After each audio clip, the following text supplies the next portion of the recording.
Blessed আসলে এত ভালোবাসা যে আমি পেয়েছি। সেই কান্নাটা, সেই খুশির কান্নাটা আর একটু পরে হবে। 8টা বছর আগের ঘটনা। আমি দাঁড়িয়ে দাঁড়িয়ে ঘুরে শেষ পর্যন্ত এই আদালতকেই আসলে আমার মনে হয়েছে যে আমি এখান থেকে ন্যায় বিচার পাবো। আপনাদের ভালোবাসা যেভাবে আমি কালকে থেকে যেভাবে আপনারা ভালোবাসা জানান দিয়েছেন আমাকে, এই ভালোবাসার প্রতি আমি আসলে সারা জীবন কৃতজ্ঞ থাকলাম। আমি ব্লেসড আসলে এত ভালোবাসা যে আমি পেয়েছি। আমি যে মামলাটা করেছিলাম তার ঠিক 2.5 বছর পরে উনি পাল্টা একটা মামলা করেন, যে মামলার জন্য আজকে এই যে আমাকে কালকে হচ্ছে গ্রেপ্তারি পরোয়ানা জারি করা হয়, ওয়ারেন্ট হয় আমার নামে। এবং আমার খুব বিশ্বাস ছিল যে আমি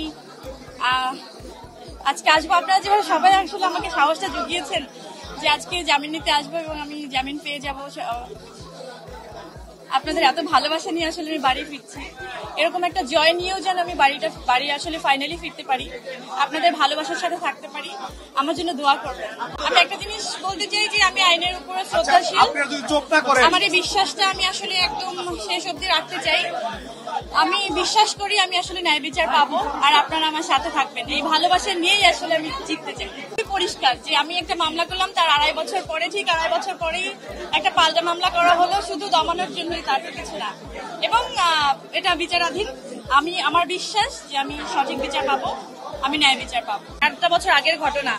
আমি দাঁড়িয়ে দাঁড়িয়ে ঘুরে শেষ পর্যন্ত এই আদালতকেই আসলে আমার মনে হয়েছে যে আমি এখান থেকে ন্যায় বিচার পাবো।